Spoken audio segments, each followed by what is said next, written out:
봅시다. 수필이에요. 자, 수필의 정의 한번 써볼게요. 수필은 아무나 쓸 수 있어요. 자유롭게 쓸 수 있어요.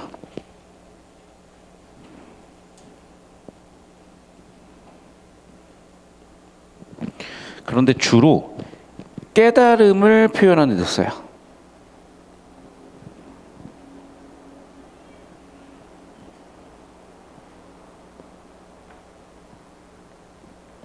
자, 하나씩 정리해 볼게. 일단 누가 썼냐? 주어 서브젝트. 어떻게 썼냐? 어떤 형식으로 썼냐? 자유롭게 썼고요. 무엇을 썼냐? 이걸 썼어요. 됐죠? 자, 그러면 또 필기를 한번 해볼게요. 쓰셔야 돼요, 여러분. 우리 남고생들 쓰셔야 돼요. 자, 수필에 5가지 요소가 있어요. 주, 문, 구, 소, 표. 주제, 문체, 구성, 소재, 표현. 자, 그럼 봐봐. 주제, 구성, 문체는요, 소설의 3요소거든. 그래서 우리는 수필 읽고 나갈 때 첫 번째,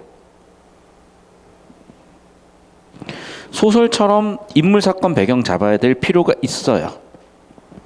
경우에 따라서는. 자, 두 번째, 소재가 중요한 경우도 있고 표현이 중요한 경우도 있어요. 그럼 표현법 처리하면 되는데, 이 표현법은 우리 문학이나 소설에서 배웠죠. 소재가 좀 중요할 수 있다는 거. 그럼 봐봐. 주제나 소재, 즉 해법 두 번째는 주제는 보통 깨달음이 되기 때문에 깨달음 무엇이 있는지 파악하시고, 약간 이제 그냥 꼰대들이 잔소리하는 거니까 그런다고 하면서 들으시면 될 것 같습니다.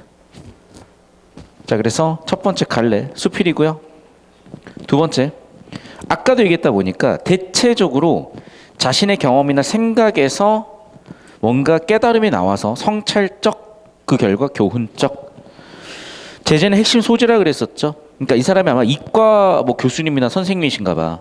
초신성이라는 별이 폭발한 거 아니야, 초신성? 그래서 그 초신성을 가지고 이런 주제를 생각한 것 같은데, 결국 뭐냐 이거야. 우주에 있는 물질들도 이렇게 서로 도움이 되는데 우주의 물질 중 하나인 우리 인간도 그래야 되는 거 아니겠어? 그래서 공동체 정신, 나눔과 사회언론의 가치에 대해서 얘기하고 있습니다. 그냥 이건 여러분, 혹시 그 야구 좋아하는 친구들은 오타니라는 선수 알 수 있는데 정말 대단한 선수고 저보다 나이 한참 어려요. 근데 저는 그 선수가 고1 때 적었었던 인생 계획표를 보면서 제 인생 계획을 지금 다시 세워보고 있어요. 많이 배우고 있습니다. 그 중에 이제 제가 되게 인상 깊었던 게 뭐냐면, 일본 애들은 그렇게 쓰레기를 줍더라고.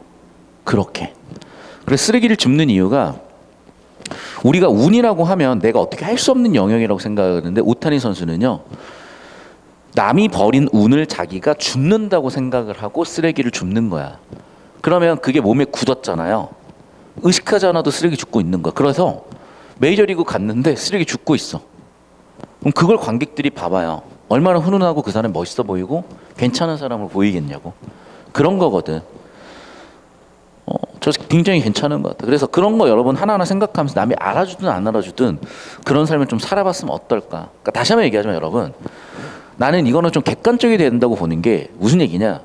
나를 파멸시켜 가면서까지, 내가 빚을 져가면서까지, 내 생존에 부담이 되면서까지 기부를 하거나 남을 위해 헌신적일 필요는 없다고 저는 생각은 해요. 왜? 사실 난 그렇게 살아봤거든. 그러니까 내가 하지 말라는 거는 내가 항상 얘기하잖아. 내가 해봤기 때문에 하지 말라는 거야. 저는 그렇게 살아봤었어요, 예전에. 그런데 그렇게 사는 게요, 정말 보통 사람은 그렇게 살 수가 없어요. 그래서 저는 일단 지금 현생을 살아야 되기 때문에 거기까지 사는 건 너무나 힘들었던 것 같다. 하지만 뭐 쓰레기 줍는 거 정도야 뭐 그게 힘드냐고. 그럼 주면 되지. 야, 오히려 막 어지러져 있는 거 보는 거 난 더 힘들거든. 그래서 약간 그런 생각. 그래서 아마 이 작가분도 또는 이 뭐 선생님도 이 교수님도 그런 얘기를 여러분한테 해주고 싶지 않았을까. 그 다음에 유추라는 게 뭔지 좀 설명을 할게요. 유추는요, 유비추론의 준말인데, 유비추론 이거예요. 비슷한 것을 근거로 다른 것도 비슷할 것이라고 주장하는 논증 방식인데 당연히 얘는 논리적으로는 완벽하진 않아요. 하지만 얘는 되게 유용한 사고 방식 중에 하나야. 이해됐죠? 논리는 좀 떨어지더라도 그래서 활용한다는 거야. 예를 들면 이런 거죠. 내가 초신성을 봤더니 말이야. 야, 이것도 인간하고 비슷하네. 이런 거야. 그러니까 초신성의 어떤 특성을 비슷한 것을 근거로 인간의 또 그런 특성이 있겠지. 인간도 그런 특성대로 한번 살아볼까? 라고 주장하는 그런 유비추론의 방식을 썼기 때문에 찾아보자. 이 얘기인 거고. 두 번째. 그러면 봐봐. 근거와 주장이 있다는 거는 논증 구조가 갖춰진 거고 논증 구조는 다시 한번 얘기하지만 주장 근거는 기본이고요. 여기에 사례를 덧붙여주면 훨씬 전달 효과가 커지는 거야. 그래서 사례를 덧붙인 겁니다. 이해되시죠? 여기까지 정리해 두시고 이런 구조적 특징까지 한번 읽어보라는 거예요. 그러니까 사실 그리고 옛날 사람들 얘기라서 그냥 적당히 가려보세요. 너무 꼰대 틀딱 이러지 말고. 자, 처음 시작입니다. 학생은 박씨군요. 본은 어디입니까? 저는 대구 달성 배씨요. 저의 본은 달성입니다. 본이 어더라고요? 달성입니다. 본이 어디입니까? 아니 달성이라고 지금 세 번째 얘기하는데 뭔 소리 하는 거예요? 라고 이제 학생이 왜 그러시죠? 라고 한 거고 이건 그냥 별거 없어요. 어그로 끈 겁니다. 됐지? 여러분은 어디 무슨 시죠? 라고 이제 물어본 거야. 근데 요즘 누가 어디 무슨 시냐고 물어봐. 진짜 이거는 근데 한 60대도 아니야. 60대도 안 물어봐요. 요즘은. 한 80대쯤은 돼야 자네는 어디 배씨인가? 이런 거 물어봐요. 몇 대 손인가? 이런 거 물어봐요. 80대는 돼요. 그러니까 그 시절이라고 생각을 해봐. 자, 그럼 본은 뭐냐면요. 말 그대로 근본이야, 나의. 내 근본이 어디냐는 거죠. 대구 달성배 씨라니까요. 한국인이라고요.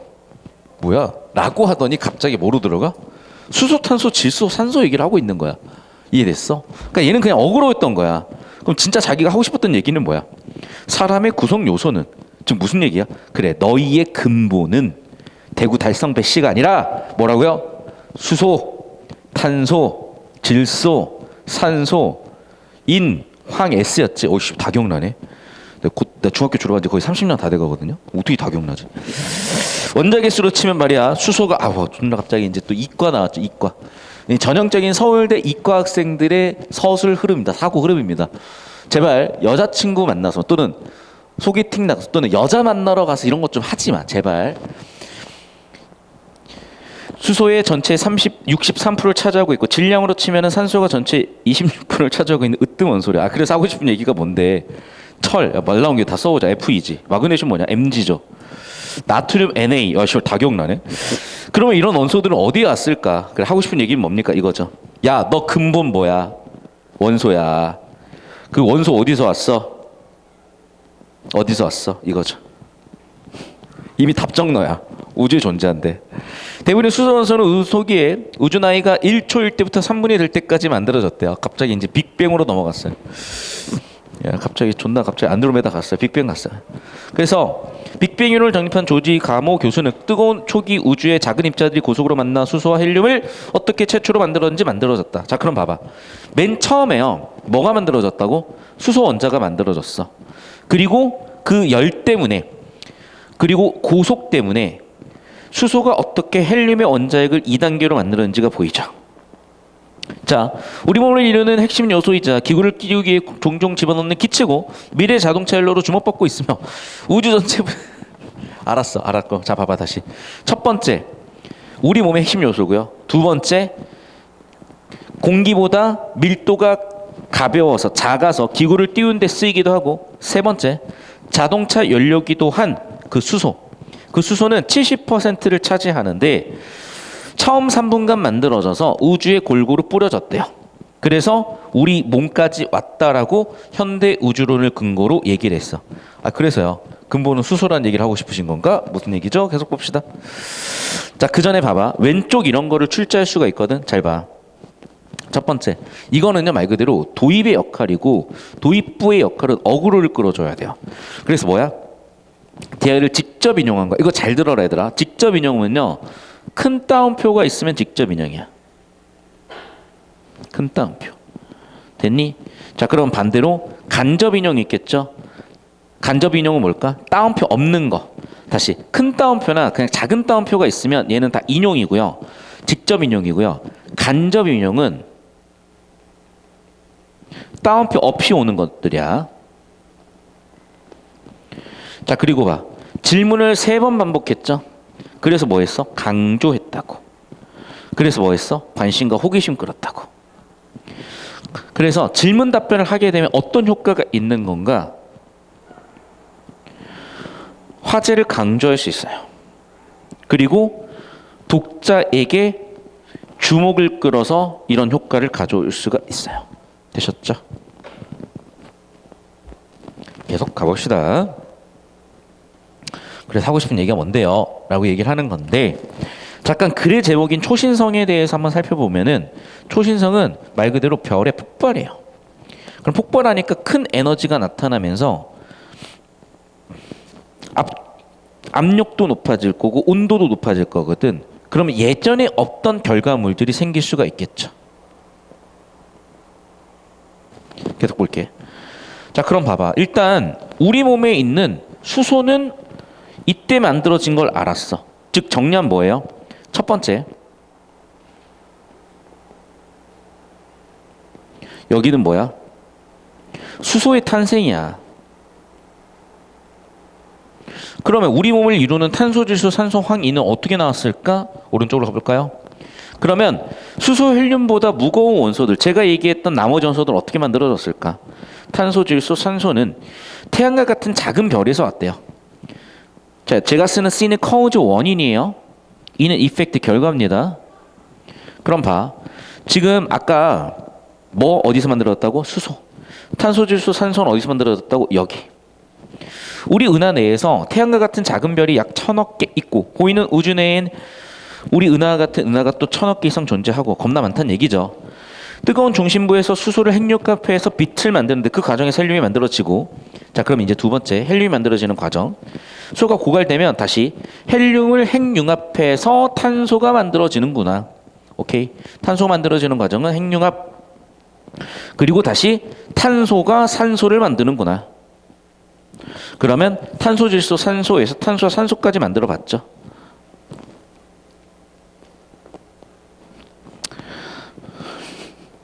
전혀 흥미는 없지만 그 다이아몬드 찾으러 누가 이거 둘리 혹시 만화 영화 알아요? 둘리 보면 이제 그 깐따삐아 별에 다이아몬드 찾으러 가는데 그 얘기를 지금 한 거야. 그러니까 다시 한번 얘기하지만 최소 이제 80살 넘으신 할아버지라고 생각을 하시면 돼요. 이제 그 시절 내용이기 때문에 여러분이 관심을 가질 거다라고 생각을 하고 다이아몬드 얘기를 잠깐 하신 겁니다. 그러니까 다이아몬드는 왜 나왔다고? 어그로 끌려고. 요즘 애들이 이제 뭐 코인 이런 거 얘기해야지. 이제 코인. 자, 산소보다 더 무거운 황이 S였지. 인 P였죠. 마그네슘 Mg, 철 Fe. 태양보다 대략 10배 이상의 무거운 별에서 왔군요.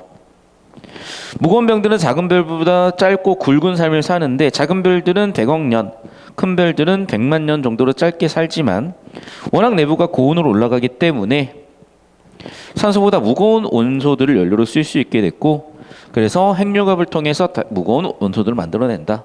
특히 철을 만드는 무거운 별들은 초신성 폭발을 한대요. 자, 그럼 철까지 만들었고 철 이후에 초신성 폭발을 한대. 그럼 봐봐. 그래, 결국에는 태양보다 무거운 별들이 이런 더 무거운 원소들을 만들어냈겠네. 결국은 초신성 폭발의 끝은 뭐가 됐을까? 이제 넘어가 볼게요. 갑자기 뭐가 나왔냐 이거. 좋은 얘기 해주셨네. 읽어보시면 될 것 같아. 됐습니까? 자, 결국 정리하면 이건 것 같아. 자, 여기 한번 정리하고 넘어갈까 얘들아. 잘 들어. 첫 번째, 맨 처음에 빅뱅의 순간에서 수소가 만들어졌죠. 그리고 일부 헬륨도 만들어지긴 해. 근데 두 번째는 헬륨 같은 건 누가 만들었어요? 태양 같은 수준의 별들이 핵융합의 결과 수소 같은 애들을 모아서 헬륨으로 만들죠. 그리고 헬륨에서 보시면 알겠지만 여기 탄소, 질소, 산소가 만들어졌다고. 다시 봐봐. 지금 봐. 첫 번째, 수소 원자는 우주 초기에 만들어졌죠. 그러면서 헬륨까지도 만들어지죠. 다시 여기로 와볼게. 수소 헬륨은 그렇게 만들어진다는 거 알겠어. 탄소 질소는 어떻게 만들어지는 건데 보시면 알겠지만, 자, 수소를 핵융합해서 헬륨 만들었죠. 다시 그 헬륨을 핵융합해서 탄소 만들었죠. 그 얘기야. 그래서 일부 헬륨도 만들어지고 태양이 핵융합의 결과 수소를 헬륨으로 다시 얘가 만들어지는 과정에서 탄소까지 만들었죠. 그 다음에 질소에겐 없으나 아마도 탄소, 질소, 산소 이런 애들이 더 무거운 애들이니까 탄소, 질소, 산소 이런 애들이 만들어지지 않았을까. 세 번째, 초신성 폭발 이전의 무거운 별들이 뭘 만들어냈다고요? 그럼 이제 나머지 무거운 애들, 마그네슘, 뭐 인, 황, 철 같은 것들을 만들어냈다고. 됐어? 그러니까 이런 거는 과학기술 지문이기 때문에 당연히 물어볼 수 있을 것 같아요. 됐어? 그래서 따로 요점 정리를 좀 해두시고, 우리가 화학 시간은 아니지만 요런 거 교사형 지도서 본 선생님들께서는 당연히 다음 중 빅뱅이 만들어낸 원소는, 다음 중 태양의 핵융합 결과로 만들어내는 원소는, 다음 중 초신성 폭발 이전에 만들어내는 원소는, 이런 거 물어볼 수 있다는 거야. 요점 정리 한번 해봤습니다. 넘어갈게요. 오른쪽 넘어가겠습니다. 자, 여기도 봐봐. 그래서 방금 얘기한 것지만 가벼움에서 무거움, 핵융합 때문에 만들어진다. 잘 보시면 되겠고, 수소, 헬륨, 탄소, 산소 이런 애들은 차근차근 만들어지는 거고, 다시 한번 볼까요? 얘는 첫 번째 뭐라고? 빅뱅의 순간에 만들어졌죠. 얘도 빅뱅의 순간에 만들어지기도 하지만 또 뭐라고? 두 번째, 핵융합으로도 만들어진다고요. 그 다음에 여기까지는 핵융합으로 만들었다가 여기서부터는 무거운 별들이 핵융합해서 만든다고요. 그래서 아까 나온 그 3단계를 이렇게도 아래쪽에서도 두 번 설명하고 있기 때문에 얘는 아마 학교 선생님들은 내실 수밖에 없는 포인트라고 보여요. 왜? 똑같은 걸 지금 두 번씩이나 요점 정리를 따로 교사형 지도서에서 해줬네. 당연히 출제될 수 있겠죠. 자, 계속 봅시다. 큰 별이 초신성 폭발과 함께 일생을 마감할 때 일부 물질은 그 폭발의 잔해인 블랙홀이나 중성장별 안에 갇히기도 하지만 대부분은 우주 공간으로 환원되면서, 만일 자기가 만든 귀한 원소들을 우주에 나눠주지 않았다면 어떤 일이 일어날까? 그러니까 사실 봐봐. 이거는 과학적 사실이니까 이런 서술은, 이런 관점은 좀 부적절할 수 있겠으나 교육적 관점이죠. 나누어 준다라는 관점. 당연히 갖지 못할 거라고요. 나누어 주지 않으면 못 날 거야. 그러니까 어떻게 했다? 나눠줬으니까 이렇게 생겼다. 즉 여기서 얘기하고 싶은 건 뭐라고요? 그래서 나눔이라는 주제를 끌고 싶었던 거죠. 태양도 예외가 아니다. 즉 얘네들이 원소를 나눠주지 않았으면은 태양계 안 만들어졌다. 그래서 결국 무슨 얘기예요? 즉 나눔에서 모든 것들이 시작했다. 주제는 나눔이구나. 이렇게 정리하시면 되겠습니다. 결국 정리하면 뭐라고요? 크고 작은 별들이 우리 몸속의 원소를 나눔을 해줬다. 특히 산소보다 무거운 원소들은 대부분 태양이 태어나기 전 약 46억 년 전 어느 날 이 근처에 살다가 초신성 폭발과 함께 생을 마감한 이를 모르는 어떤 거대한 별이 우리한테 준 원소들이다. 다시 정리하면 우리 지금의 인구는 70억 명이에요. 이게 되게 심각한 문제가 왜 그러냐면 몇백 년 전까지만 하더라고요. 지구상에 존재하는 약 90%의 생물이 야생동물이고 그랬을 거야. 근데 지금은 거의 90%가 인간이거나 과축화된 동물들이에요. 그러면서 환경 파괴 문제라든지 여러 가지 문제들이 나오잖아. 그런 얘기를 하고 싶지 않았을까? 계속해서 보겠습니다. 결국 정리하면 우리의 근본인 우리 몸의 구성 요소는 어떻게 왔다? 누군가에 의해서 왔다. 별의 흔적에 의해서 왔다. 이런 얘기를 했습니다. 자, 그래서 어떻게 보면 수미상관이죠. 도입부에서 얘기했었던 질문에 대한 답변할 수 있죠. 자, 우리 지혜로운 우리 학생 답할 수 있을까요? 답을 해보십시다. 결국 나는 어디가 근본인 거야? 초신성이 근본이었던 거죠. 자, 그럼 봐봐. 여기까지는 초신성 설명이거든. 자, 이걸 바탕으로 우리 인간사에다 적용을 했어요. 이걸 유추라고 한다고 아까도 얘기했지만 초신성이 비슷한 부분과 인간이 비슷한 부분을 연결지어 추론하는 것, 유추야. 그러면 생각을 해보잖아. 우리 애도 그런 나눔의 정신이 있는 사람들이 있다는 거예요. 이게 특히 여러분 어떤 애들이 일어나면요. 약간 공돌이들이 그래. 무슨 얘기냐면 공돌이들 보잖아요. 여러분이 나중에 코딩을 아마 배울 거야. 근데 여러분이 코딩을 배우면 막 존나 막 멋질 것 같죠? 아니야. 복붙하기 바빠. 왠 줄 알아? 보통 여러분이 치고 싶은 코드를 치면요. 거의 인터넷에 다 있어요. 구글에 뭐 예를 들면 깃허브 같은 뭐라든지 해가지고 코딩하는 애들이 쓰는 일종의 뭐 커뮤니티라고 해야 되나? 자료실 같은 데가 있어요. 그러면 보통 여러분이 만들고 싶은 기능은 누가 코드를 다 짜놨어. 진짜로. 근데 그 사람들 돈 받고 코드 파는 사람도 있지만 대부분은 그냥 무료로 공유를 하거든. 그리고 뭐가 있었지? 그 운영체제도 예를 들면 우리가 윈도우 같은 거는 운영체제 20만 원 주고 사거든요. 그런데 이런 코드 짜는 사람들 이런 사람들은요. 운영체제도 무료고 뭐 리눅스 이런 거 있어 운영체제. 예를 들면 그 리눅스 운영체제는 또 무료야. 그러니까 이 사람들은요. 우리가 왜 돈을 그런 걸 받아야 되지? 약간 그런 경제적 관점에서 좀 벗어난 사람들 되게 많습니다. 예시를 들어주자면 그런 사람들이요. 그럼 이런 사람들 덕분에 내가 코딩을 훨씬 쉽게 할 수 있게 됐고 이런 사람들이 기술을 공개하고 기술을 공유함으로써 세상에 훨씬 더 잘 살게 되는 거잖아. 그런 얘기예요 저는. 그러니까 꼭 경제적으로 기부하지 않더라도 내가 하는 역할들이 기능들이 여러 사람한테 도움이 된다는 거야.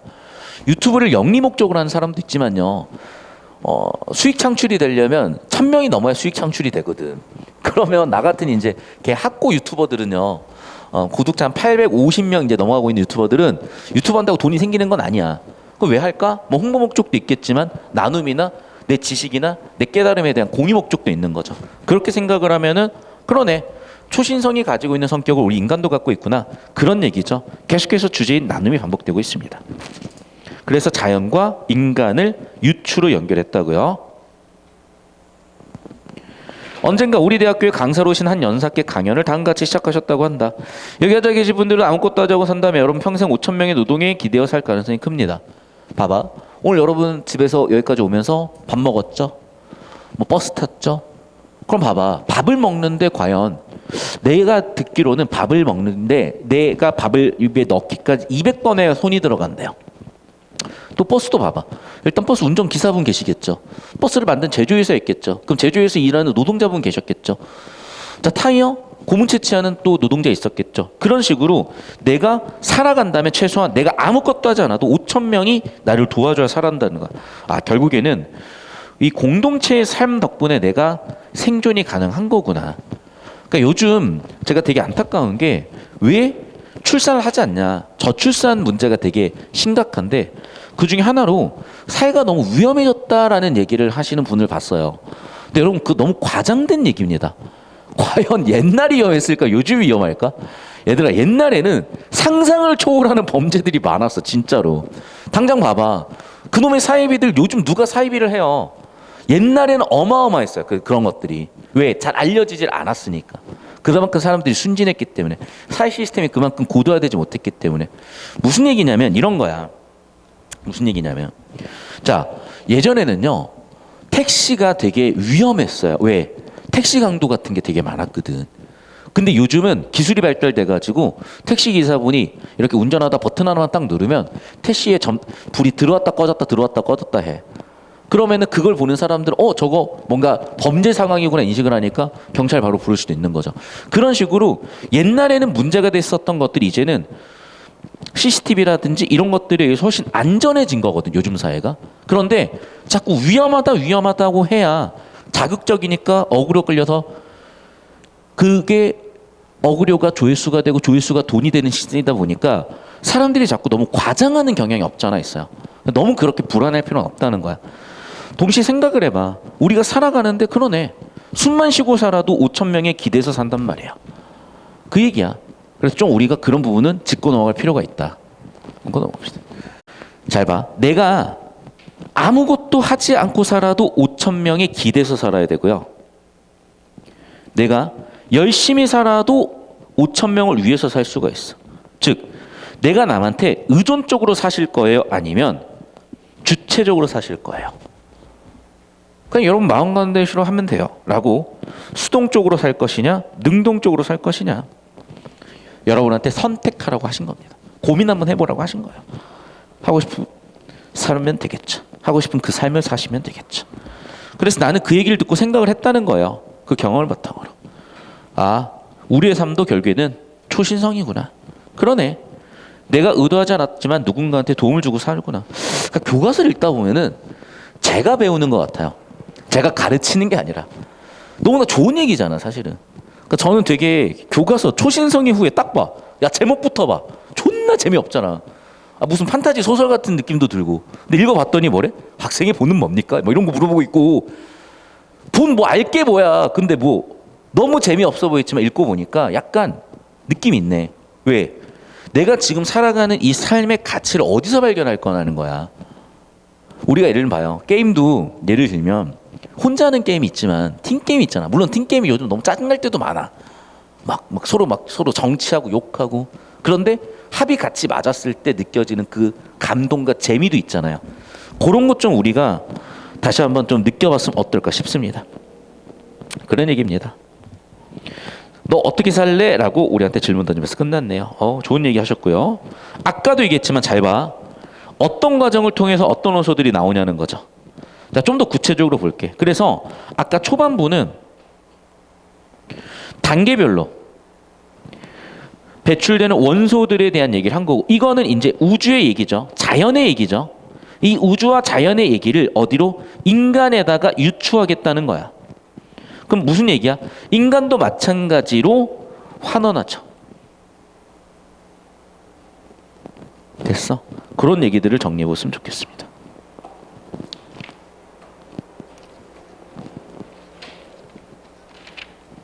자, 그럼 애들아 봐라. 지금 이 학습활동 자체가요. 학습활동 자체가 내신 문제고 수능 문제입니다. 서술형이든 뭐든. 그래서 학습활동 잘 보셔야 되고, 잘 들어. 핵심어, 그러니까 가장 정보 가치가 높은 단어죠. 그럼 보통 얘네들은 1. 제목과 관련되거나 2. 주제와 관련되는 거예요. 자, 그럼 제목 뭐가 있겠어? 초신성이죠. 초신성이 어떤 측면을 강조했죠? 나눔이요. 너희 어떻게 살아볼게라는 키워드. 됐죠? 자, 그럼 이걸 가지고 보통 서술형에서 주제 써보시오라고 이렇게 쓴다는 거야. 그럼 우리가 기억할 건 뭐야? 초신성, 나눔, 삶이라는 세 가지 키워드를 가지고 장문해 보시면 돼요. 이해됐어? 근데 이거 베껴 쓰는 것보다 여러분 나름대로 생각대로 쓰고 교정하는 게 훨씬 쉽고 빠릅니다. 그래서 이 세 가지 키워드를 가지고 여러분 여기다가 장문하시고요. 쓴 다음에 비교해 가지고 교정해 보시면 이게 그대로 내신 서술형 대비가 될 거예요. 이거는 좀 이따 해볼 시간을 드리도록 하고요. 두 번째. 자, 이거는 서술형 문제로 내는 학교들이 있어. 근데 잘 들어. 이런 거는 보통 어떻게 쓰라고 나오냐면 초신성처럼 살고 싶은가? 네, 아니요. 보통 선택을 시키고요. 나의 이런 주장에 대해서 근거를 들게 만들고 때때로 예시를 들어주면 좋아요.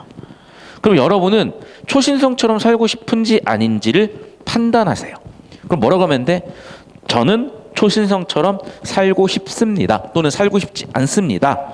라고 주장이 끝났죠? 두 번째 문장은 이유는 무엇 때문입니다. 이렇게 써주시면 보통 논증 구조가 박혀있기 때문에 이런 문제에 서술형 대비 구조로 딱 적합하게 들어올 거야. 봐. 나오죠. 그래서 저는 초신성처럼 살고 싶습니다. 주장. 근거. 왜냐하면 이유는 이렇습니다. 사례는 이런 것이 있습니다. 주장, 근거, 사례라는 이 구조대로 정보를 표현할 수 있냐를 묻는다는 거야.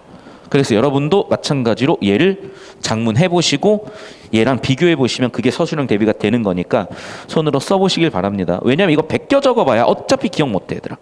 그러니까 얘를 보고 참고를 할 수는 있어. 예시 문항을 보고 아 이렇게 써봐야지라고 참고할 수 있으나 결국 여러분의 뇌를 거쳐서 손으로 인출이 돼야지 이거 보고 베껴 적는다고 시험장 가서 어차피 기억 안 나요. 되셨죠? 여기까지.